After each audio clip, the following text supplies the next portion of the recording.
사도행전 26장 24절에서 29절 말씀 보겠습니다.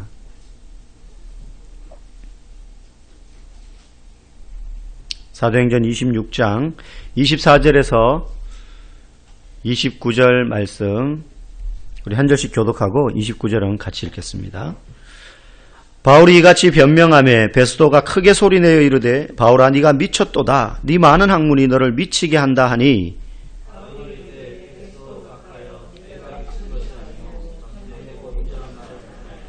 왕께서는 이 일을 아시기로 내가 왕께 담대히 말하노니 이 일에 하나라도 아시지 못함이 없는 줄 믿나이다. 이 일은 한쪽 구석에서 행한 것이 아니니이다.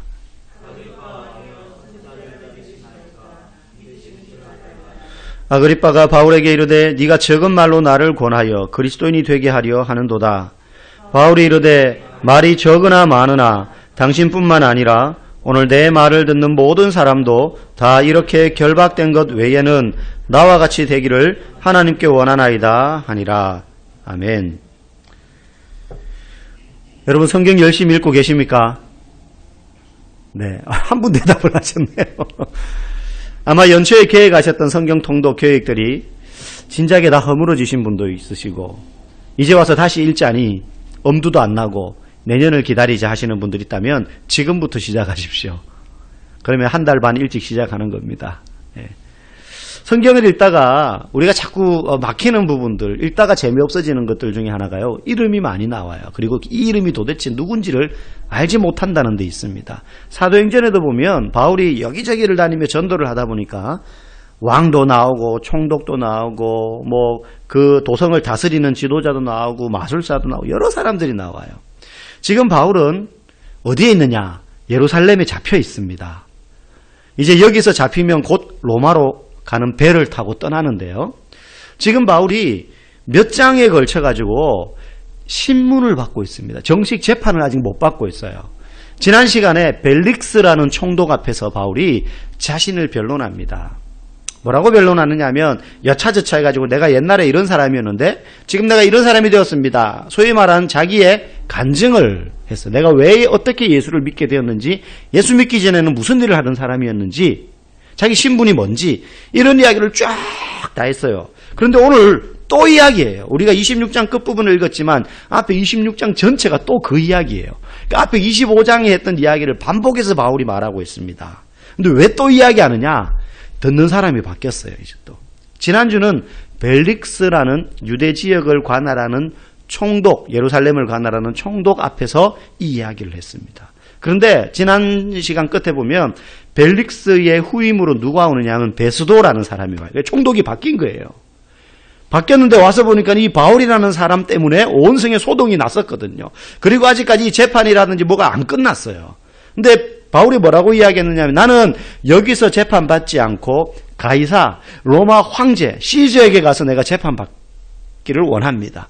로마인은 황제에게 가서 직접 재판을 받을 수 있는 권한이 있었어요. 신분적으로, 태생적으로, 혈통적으로는 유대인이나 신분적으로 바울은 로마 사람이었거든요. 날 때부터. 그러니까 재판을 진행을 못하는 거예요. 그러면서 총독이 바뀌었습니다. 그런데 오늘 보니까 또 누가 나오느냐 하면 아그리빠라는 사람이 나옵니다. 이 아그리빠는 누구냐면 여러분 마태복음 2장에 보면 예수님이 태어나셨을 당시에 동방박사들이 와가지고 왕이 여기서 낫겠거니 해서 궁전으로 가지요. 그런데 거기에는 헤롯 왕이 왕이었습니다. 유대 지역을 다스리는 분봉 왕이었죠. 그 이야기를 쭉 듣고는 헤롯이 긴장을 하고 어떻게 합니까? 2살 이하의 아이들은 베들레헴에서 태어난 2살 이하의 아이들은 다 죽여라. 유아살해 명령을 내리는 장면이 나오죠. 그 사람이 헤롯 대왕이거든요. 그러니까 유대 지역을 대대로 다스렸던 로마의 황제에서 임명받은 분봉왕, 지역을 다스리는 분봉왕들이 유대 지역엔 헤롯 가문의 왕들이 5명이 있었는데 그 중에 마태복음 2장에 나오는 왕이 헤롯 대왕이라고 일컬어집니다. 그런데 오늘 나오는 이 아그리빠 왕은 아그리빠 2세라고 하는데 원래 이름은 헤롯 아그리빠 2세예요. 유아살해 명령을 내렸던 마태복음 2장의 헤롯 대왕의 증손자입니다. 그러니까 이 아그리빠 앞에 그리고 바울이 섰는데 아그리빠와 벨릭스의 후임으로 온 베스도 총독 앞에서 내가 로마인이니 가이사 황제 앞에서 재판을 받겠습니다. 그러니까 이 베스도가 자기는 자초지종을 모르거든요. 이제 새로 부임했으니까. 그래서 황제에게 이 사람을 재판받게 하기 전에 무슨 일인지 좀 들어보자 해가지고 아그리빠 왕을 불러요. 우리 같이 좀 들어봅시다. 그런데 그 자리에 누가 또 오느냐면 버니게라는 여자가 와요. 이 버니게는 이 아그리빠 왕의 여동생입니다. 제가 왜 버니게 이야기를 하느냐 하면 잘 들으셔야 돼요. 지난주에 이 베스도 앞에 있었던 벨릭스라는 총독이 있었죠. 이 벨릭스의 아내가 유대인 여자였는데 드루실라였습니다. 드루실라. 오늘 나오는 이 아그리빠 유대 왕과 지난주 벨릭스의 아내였던 드루실라와 오늘 본문에 나오는 이 아그리빠의 여동생 버니게는 세 명 다 남매예요. 그러니까 아그리빠 왕 제일 오빠고 그 다음 오늘 본문에 나오는 버니게가 그 다음 중간 여동생이고 막내가 지난주 벨릭스 총독의 아내였던 드루실라예요. 그러니까 이렇게 가족인 거죠. 그래서 버니게라는 여자가 지금 같이 있는 거예요. 오빠랑 같이. 그리고 새로 부임한 베스도가 자초지종을 듣기 위해서 있는 거죠. 쭉 이 바울이 이야기합니다. 말하는 내용은 이런 겁니다.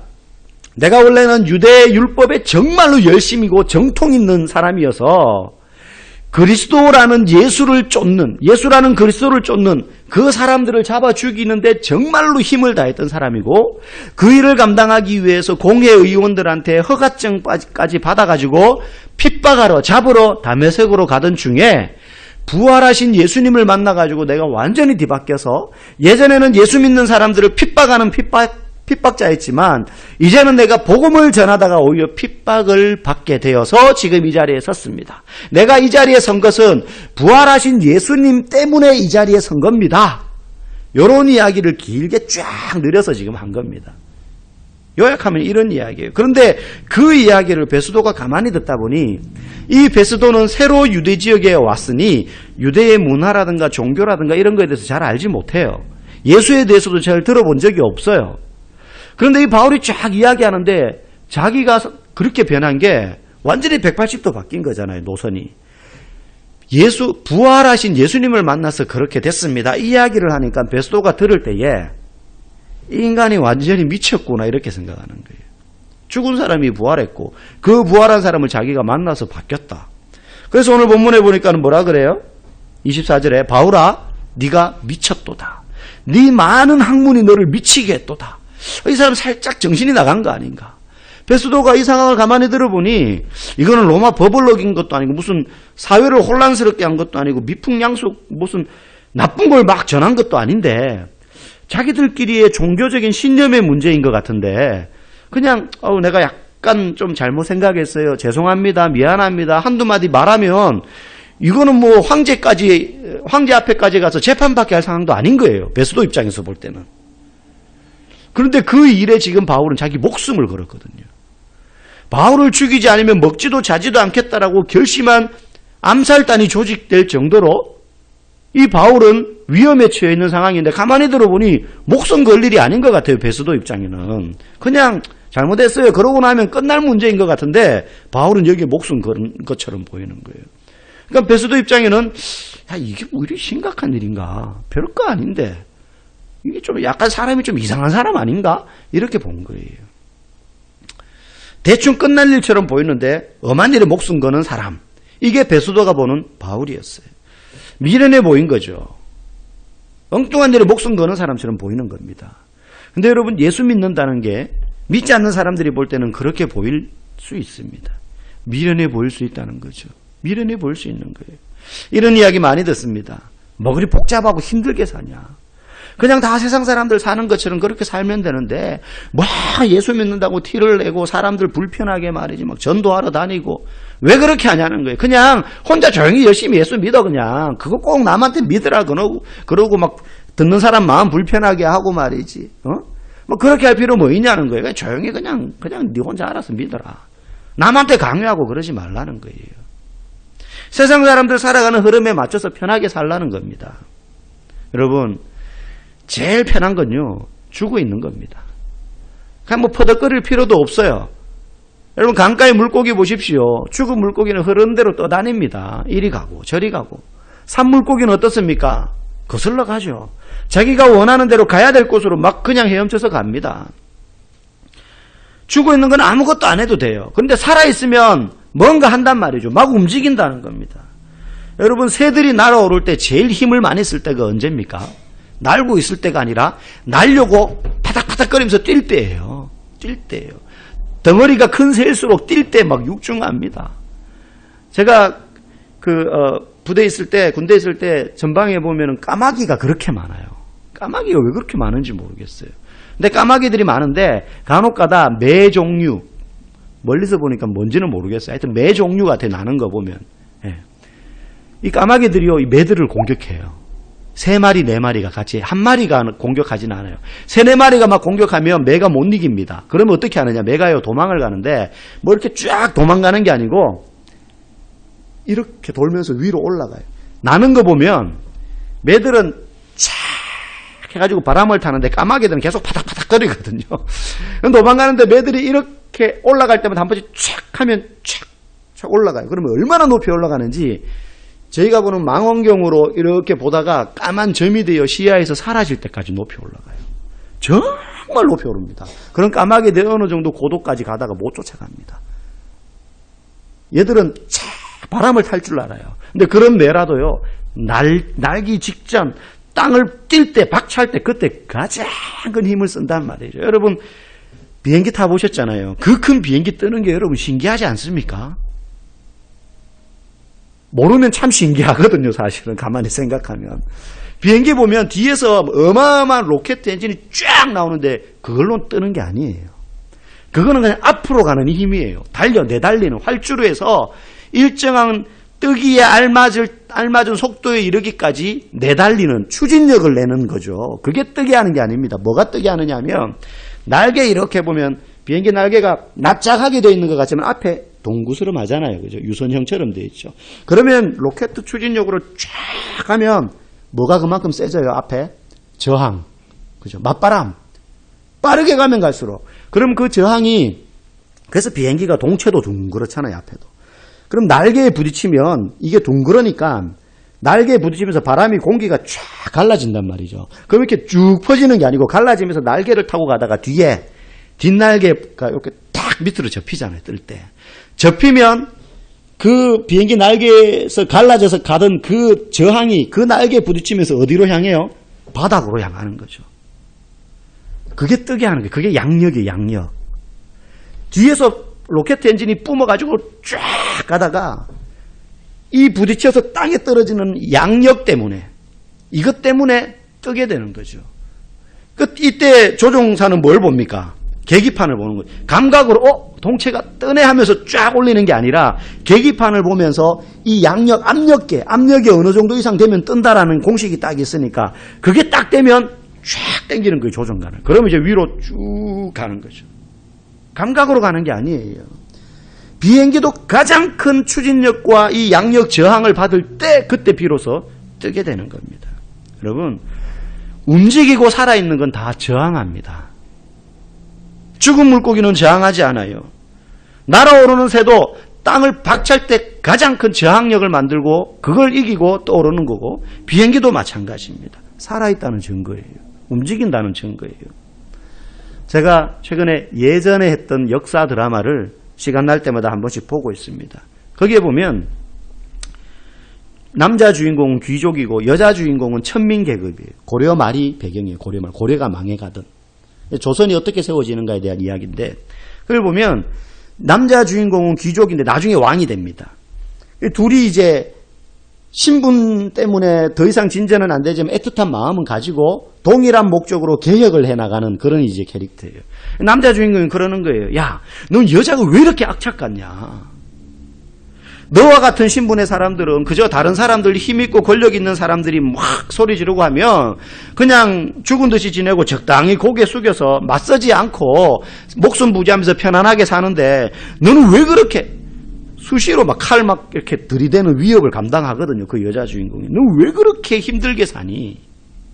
이런 이야기, 염려가 되어서 말하는 거죠. 그때 여자 주인공이 말해요. 살아있으니까 뭐라도 해야 되는 거 아니냐는 거예요. 살아있으니까 나 이렇게 바닥바닥 산다는 거예요. 뭐라도 한다는 거예요, 자꾸. 나중에 이 두 사람이 조선을 건국하는데 일조를 하게 됩니다. 여러분, 우리도 살아있는 예수의 생명을 담은 성도라면 우리도 살아있는 사람이에요. 그럼 어떻게 살아야 돼요? 저항해야 되는 거죠. 세상 가운데 막 세상하고 막 어떻게 치고받고 싸우라는 게 아니고 나는 예수 믿는 자로서 이렇게 살고 있다는 것을 보여줘야 된다는 거예요. 똑같이 살아서는 안 된다는 겁니다. 죽은 물고기처럼. 세상의 시류와 흐름에 그냥 둥둥 떠다니면 안 된다는 거예요. 그럼 어떤 게 살아있다는 걸 보여주는 저항하는 삶입니까? 적어도 우리가 믿는 예수 복음이 내게 생명이 되었고 그 예수 복음 때문에 예수님 때문에 내 삶과 인생이 변화되었음을 그리고 나를 변화시키는 그 예수 복음이야말로 내게 있어서 가장 귀중하다. 당신들이 귀중하다고 생각하는 세상의 그 모든 것들과 비교할 수 없을 만큼 나는 이게 제일 귀중해. 그래서 이거 다 없어도 나는 이것만 있어도 돼. 라고 당당하게 드러낼 수 있는 그게 말이든 행동이든 가치관이든 그렇게 사는 것이 정상이고 그게 살아있다라는 것을 보여주는 삶이라는 거예요. 그렇게 말하지 않고 그렇게 전하지 않고 세상 사람들이 우리한테 외치는 것처럼 다른 사람들을 불편하게 하지 말고 그냥 대충 편하게 살다가 가지 뭘 그렇게 그냥 예수 믿는 티를 내고 그러냐. 그런 마음으로 살 수 없는 거예요. 지난 주간에 추수감사절이라고 쌀을 한 포씩 우리가 다 가지고 왔고 그걸 제가 살고 있는 아파트 경비하는 아저씨들하고 청소 아주머니들에게 전해드렸습니다. 작년에 경비반장이었던 분한테 몇 명이나 되냐고 물어보려고 전화했더니만은 사람이 바뀌었어요. 반장이 바뀌었어요. 그분이 그대로인 줄 알았는데 물어보니까는 지금은 자기도 모르겠다는 거예요. 자기는 이제 은퇴를 했대요. 나이가 많아가지고 딴 분이 반장이라는 거예요. 그래서 일단 무작정 갔어요. 정문 앞에 있는 분한테 자초지정을 설명하고 전화드렸더니 이렇게 하라고 그러더라고요. 그래서 말을 하면서 몇 분이나 됩니까? 물으니까 딱 12분이래요. 청소하시는 분과 경비하시는 분이 딱 12분이래요. 그래서 다행이다 하고 전해드리고 그분이 굉장히 감사했고 그 다음날 또 경비반장이신 분이 또 전화를 하셔가지고 고맙다고 신경 써주셔서 제가 여러분들 대신 칭찬을 많이 받았습니다. 우리가 어제는 또 벼룩시장을 했습니다. 마을과 함께. 수요 전도를 나가고요. 돈도 안 되는 카페를 운영하고요. 리코더 강좌를 하고요. EM 강좌를 하고요. 부모교실을 하고요. 여러분 이런 거 왜 합니까? 이유가 단 한 가지예요. 우리가 예수 생명을 담은 자이기 때문에 오늘도 그 생명으로 살아있는 자이기 때문에 뭐라도 해야 되는 거예요. 그건 너무 당연한 거예요. 그저 나 혼자 주일 되면 살포시 왔다가 아무도 몰라요. 내 주변에 있는 사람들이 내가 무슨 고민과 걱정과 어떤 제목으로 기도하는지 심지어 직장에서 마을에서도 내가 교회 다니는지도 몰라요. 그냥 살며시 와서 예배드리고 그냥 또 열심히 일주일 동안 직장일 하면서 살고 또 와서 예배드리고 여러분 그건 죽은 사람이나 마찬가지. 살아있는 자이기에 내가 주를 위하여 뭐라도 하는 거죠. 여러분 자기 자신을 신으로 삼고 살아가는 세상 사람들도요. 새벽같이 일어나가지고요. 학원 가가지고 중국어 듣고 영어 듣고 출근하고 밤늦게까지 일하고 와가지고 투잡하고 주말 되면은 대리운전 뛰고 그렇게 합니다. 자기 자신을 신으로 섬기는 사람들도 죽으라고 그렇게 살아요. 예수 믿는 사람이라면 예수 생명을 소유한 자이기 때문에 우리는 예수 믿는 자답게 살아야 되는 것이죠. 왜 직장에서 복음을 전해야 됩니까? 내가 예수 믿어서 생명을 소유한 자이기 때문에 그렇게 해야 됩니다. 왜 그 사람은 알지도 못하는데 내 마음속에 VIP를 품어야 됩니까? 여러분 저는 지금 제가 품고 있는 VIP 두 분은 한 번도 만나본 적 없어요. 어디 사는지도 모르고 이름도 모르고 얼굴도 몰라요. 근데 저는 그분이 뭐 하는지는 알아요. 한 분은 딸기 농장 하시는 분이에요. 저희 아파트 뒤편에서. 이번 주에 한번 찾아가 보려고 그래요. 블로그로는 딱 들어가서 인사를 드렸어요. 안녕하세요. 남양 살 때 많이 가봤는데 우리 동네도 이런 게 생겨서 너무 좋네요. 애들 데리고 한번 가볼게요. 꼭 오세요. 저는 알죠. 제가 아는 어떤 집사님 후배라는 걸 그분이 소개시켜 주셨어요. 우연히 목사님 동네 그분 내 후배가 딸기 농장 직장 다 때려치우고 그거 하겠다고 갔어요. 목사님 한번 꼭 찾아가 주세요. 너무 감사하더라고요. 그분 품고 기도하고 있어요. 저희 동네 동대표들 사실 이름 다 몰라요. 닉네임으로 알다 보니까. 뭐 몇 동 대표님, 이장님 이렇게 알아요. 그분들 품고 기도하고 있어요. 왜 그렇게 해야 됩니까? 내가 예수 생명을 가지고 살아있는 사람이잖아요. 죽어 있으면 그거 할 필요 없어요. 왜 행복 파티를 그렇게 해야 되고 왜 가족을 위해서 기도하고 왜 내 자녀들을 데리고 가정 예배를 드리고 왜 큐티를 하고 제가 이제 아이들 아시다시피 아이들 홈스쿨을 하니까 그냥 공부 가르치고 이것만 할 것 같으면 홈스쿨 할 이유가 없어. 그냥 학교 보내면 돼요. 독서교육과 신앙교육 하고 싶어가지고 그렇게 한 건데, 그래서 아이들 아침마다 이제 뭐 이렇게 큐티하고 예배드리고 암송해야지 밥을 주고 그렇게 하거든요. 누구한테 그 얘기를 했더니만은 그 너무 강압적인 거 아니냐고, 왜 애들을 어떻게 성경 구절 안 외우면 밥을 안 줄 수가 있냐, 그냥 교회 안 다니는 분이에요. 막 그런 이야기도 하시는 분도 있어요. 놀라지 마십시오. 저희는 이제 다음 주는 이제 성경 중간고사를 칩니다. 저희 애들 데리고. 열왕기 상이 주지, 본문에 열왕기 상. 아이들 큐티, 우리 큐티도 지금 열왕기 상이고, 성경 읽어 나가는 거기도 열왕기 상이거든요. 그래서 카트라인이 70점이에요. 70점 넘으면은, 너네가 마음 놓고 원하는 거 5,000원 한도 내서 아빠가 사줄게. 애들이 우우 했다가, 에이. 그러고 있어요. 대신 카트라인 안으로 못 들어오면은 무지막지한 가사노동이 기다리고 있다고. 이렇게 경고를. 애들이 막 성경 2.0 그거 막 또 다시 보고 열왕기사. 우리 큰딸은 벌써 걱정해요. 꼴찌는 맡아놨구나. 막 이러고 있어요. 그 왜 합니까? 왜 복음밴드하고 왜 양육합니까? 이유는 한 가지예요. 저와 여러분이 예수의 생명을 가진 자이기 때문에 그래요. 죽어 있으면 할 필요가 없습니다. 나 저항하고 있다는 거예요.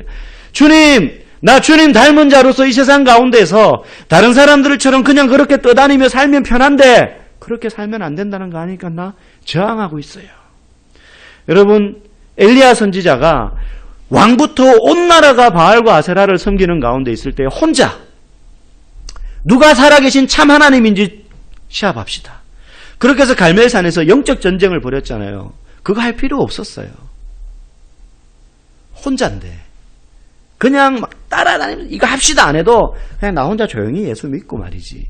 굳이 나가서 이거 전쟁합시다, 영적 전쟁 해봅시다 이렇게 안 하고 조용히 하나님 이 나라 걱정하며 그냥 조용히 기도해도 돼요. 왜 굳이 그렇게 합니까? 하나님이 살아계시다는 걸 내가 확신하니까. 그 일 끝에 어떻게 됩니까? 너 혼자가 아니다는 거예요. 너와 같이 바알과 아세라에게 무릎 꿇지 아니한 7,000명이 있다. 하나님이 그거 보여주시잖아요. 여러분, 바울은 이 복음에 대한 확신과 소명에 대한 철저한 헌신 가지고 있다가 미친 소리를 들었어요. 미친 자다. 너 미쳤구나. 근데 바울은 그런 소리 듣는 거 개의치 않았습니다. 너 왜 불편하게 그렇게 사냐? 너 예수 믿는 티를 왜 그렇게 내냐? 그런 말 하는데 막 주눅 들고 너무 좀 그래 좀 편하게 살자. 뭐 사람들 불편하게까지 하면서 이럴 필요가 있나? 그런 거에 개의치 않았어요. 오히려 자신은 나는 그런 사람이다. 맞아, 나 그래. 인정했어요. 고린도후서 5장 13절에 바울이 말합니다. 우리가 만일 미쳤어도 하나님을 위한 것이요 정신이 온전하여도 너희를 위한 것이니. 그래, 나 미쳤다. 나 예수에 미쳤다. 주님을 위하여 난 그렇게 사는 사람이다. 요한복음 10장 20절에 보면 사람들이 예수님을 보고도 그렇게 말했어요. 그 중에 많은 사람이 말하되 그가 귀신 들려 미쳤도다. 어찌하여 그 말을 듣느냐. 예수님에 대해서 오해하면서 막 그러는 거예요. 그런데 가만히 보니까 누구보다도 종교적이고 열심히였던 바리새인들과 예수님은 달랐거든요. 저 사람은 미친 사람 같아요. 저 사람 이상해요. 우리하고 너무 달라요. 우리가 따라갈 수가 없어요. 어떻게 저렇게 사는지 모르겠어요. 어떻게 저 상황에서도 남들을 위하여 기도하고 자기를 위하여 구하지 아니하고 하나님 나라를 위하여 저렇게 살 수 있을까요? 어떻게 저 상황에서도 다른 사람을 위로할 수 있을까요? 자기 코가 석잔데. 아그리빠 왕도 오늘 바울에게 말합니다. 네가 적은 말로 나를 그리스도인이 되게 하려 하는도다. 그들의 말에 바울이 말합니다. 말이 적으나 많으나 당신뿐만 아니라 오늘 내 말을 듣는 모든 사람도 다 이렇게 결박된 것 외에는 나와 같이 되기를 바라나이다. 내가 이렇게 죄인으로 붙잡힌 것 외에 결박된 것 외에는 나처럼 당신들도 되기를 원합니다. 많은 사람들이 유언을 남길 때 마지막 생을 마감할 때 대부분이요 살아왔던 자신의 삶을 후회합니다. 내가 그때 그 사람을 용서했어야 되는데 내가 그때 그런 일을 안 했어야 되는데 그러면서 남은 자손들한테 뭐라고 하느냐면 너희들은 나처럼 살지 마라. 그러면서 형제들끼리 우애하고 가난한 사람 돕고 돈이 전부가 아니다. 다 후회하면서 나처럼 되지 말라고 이야기하고 가요. 결론은. 근데 예수 믿는 사람은요. 나와 같이 되기를 원합니다. 여러분 마지막 생애를 다할 때 여러분 자녀들한테 나와 같이 살아라. 뭐요? 아버지처럼 열심히 공부하고 아버지처럼 열심히 일해가지고 나는 너희들에게 이렇게 그래도 남겼으니 너희들도 그렇게 열심히 돈 벌면서 살아. 내가 열심히 예수 믿었더니 하나님 축복가 있어서 내게 이렇게 복을 주셔서 잘 살아. 이거 가지고 나처럼 살아라 이렇게 말하는 것이 아니라 내가 정말로 예수 복음 생명 담은 자로서 일평생을 주를 위하여 살았기 때문에 너희들도 나와 같이 그렇게 살기를 원한다. CCC라는 전 세계에서 가장 큰 대학생 선교단체, 그 선교단체의 한국 지부를 창설한 김준곤 목사님, 그리고 그 세계 CCC 총재였던 빌 브라이트 목사님, 그런 분들의 묘비에 가면, 김준곤 목사님 묘비에 가면 뭐라고 돼 있는지 아세요? 얼마나 업적이 많겠습니까? 그를 통하여 난 제자들이 얼마나 많습니까? 근데 그 비석에 가면 한마디 적혀 있어요. 예수 그리스도의 종. 그거 외에는 없어요. 그거 외에는. 그 한마디가 당신들도 나와 같이 되기를 원합니다. 그걸 이야기하는 겁니다. 사람들이요, 그저 그냥 좀 편안하게 가. 뭐 그렇게 굳이 티를 내냐. 그렇게 할 때 그래도 좋다. 내가 복음을 믿고 이렇게 변화된 것처럼 당신도 나와 같이 되기를 원합니다. 이야기해 줄 수 있는 저와 여러분 되기를 간절히 소망합니다. 100여 년 전에 앤 월터펀이라는 선교사가 여자의 몸으로, 그것도 결혼도 하지 않은 처녀의 몸으로 중국에 선교하러 들어갔습니다. 지금 중국 선교가 엄청나게 위기에 닥쳤습니다. 물론 하나님이 보이지 않는 그 손으로 문화혁명 이후에 모든 선교사들 추방되고 난 다음에도 가정교회와 지하교회를 통해 가지고 그리스도인이 폭발적으로 늘어났던 것처럼 또 그런 일들을 계획하실 거라고 믿는데 지금 선교사들이 다 추방되고, 그 타켓이 뭐냐면 한국인 선교사예요. 한국인 선교사. 그래서 저와 여러분들도 아는 선교사님들도 그냥 불러가지고 그날 나가는 제일 빠른 비행기 티켓 주면서 나가래요. 그냥 나가래요. 그러면 그 비행기가 아프리카로 갈지 대만으로 갈지 미국으로 갈지 모르는 비행기를 그냥 타야 돼요. 가족들이 뿔뿔이 다 따로. 그렇게 추방시키고 있어요. 시진핑이 이제 1인 독재 우상화를 하려고. 100년 전에 앤 월터펀이라는 선교사가 중국에 갔어요. 처녀의 몸으로 시집도 안 간 딸을 선교사로 보낸 엄마가 얼마나 그게 궁금하겠어요. 지금처럼 무슨 휴대폰으로 통화를 할 수 있는 것도 아니고. 제일 빠른 게 전보 치는 거예요. 전보. 근데 어디 있는지도 몰라요. 연락처도 몰라요. 그래서 보내놓고는 근심하고 있는데 어느 날 자기 아는 사람이 사업차 중국에 들어간대요. 그래서 그 당시 돈으로 210달러를 지어주면서 우리 딸을 좀 찾아서 만나면 전보 좀 치라고 이야기 좀 꼭 전해주세요. 이 글자가 많이 들어가면 비싸잖아요. 거리도 멀고. 그러니까 안전하다. 요 4글자만 좀 꼭 전보 치라고 좀 전해주세요. 그래서 이 사람이 수소문해가지고 만났어요. 전보가 기다리던 전보가 몇 달 만에 왔습니다. 왔는데 안전하다. 요거만이라도 기대했는데 딸에게서 보내온 전보는 3글자였어요. 즐겁다. 안전하다가 아니고 즐겁다였어요. 이 어머니도 그렇고 세상 사람들은요, 그런 상황이 되면 그저 살아있는 것만으로도 기적이다라고 생각하고 그렇게 생각하지만 예수님 안에 있는 사람은요, 어떤 상황에서도 즐거울 수 있는 거예요. 왜? 즐거움과 기쁨의 근원 되신 주님을 내가 알고 그 주님이 내 안에 계시다는 것을 굳게 확신하기 때문에 즐거운 거예요. 이게 우리가 진짜 기뻐해야 될 이유예요. 우리가 진짜 기뻐해야 될 이유는 어떤 일이 잘 풀려서 기쁜 것이 아닙니다. 그러면 안 풀리면 안 기쁠 거 아니에요. 사업이 잘 되면 기쁜데 안 되면 기쁘고 안 기쁘고 원망할 거 아니에요. 목사도 마찬가지예요. 목사는요, 목회 잘해가지고 성도가 많아지고 교회가 부흥하면 기쁘죠. 그런데 이게 나의 기쁨이 되면 안 돼요. 이거는 내게 주신 하나님의 사명이기 때문에 열심히 그냥 감당하는 거예요. 사람들이 설교 듣는 사람이 많아지고 교회가 부흥되는 그런 상황이 좋아지는 것으로 내 삶의 낙으로 삼으면 그때부터 그 목사는 타락하고 망하는 겁니다. 그거 안 돼도 기뻐할 수 있어야 돼요. 누구 때문에? 예수 때문에. 그게 예수쟁이. 불신자들이 말합니다. 도대체 예수쟁이들은 무슨 낙으로 사냐? 술도 못 마셔, 담배도 못 피워. 어디 가가지고 여자도 못 껴. 맨정신으로 무슨 낙으로 사냐는 거예요. 성경에 답이 있습니다. 다윗의 시편 16편 8절 9절에요. 내가 여호와를 항상 내 앞에 모시며 그가 나의 오른쪽에 계심으로 내가 흔들리지 아니하리로다. 이러므로 나의 마음이 기쁘고 나의 영도 즐거워하며 내 육체도 안전히 살리니. 아멘. 여러분, 다윗은 이렇게 기쁘다고 고백할 수 있는 삶을 산 사람이 아닙니다. 양치기 할 때는 아버지에게 사랑받지 못하고 형들에게 무시당했던 아들이었고, 이스라엘의 장군이 되어서는 왕이 될 때까지 사울에게 평생 쫓겨다녔던 사람입니다. 언제 죽을지 모르는 위험 가운데 살았던 사람이고, 자기를 지지해주는 사람은 전부 껄렁한 불량배나 거지들이나 이런 사람들이었어요.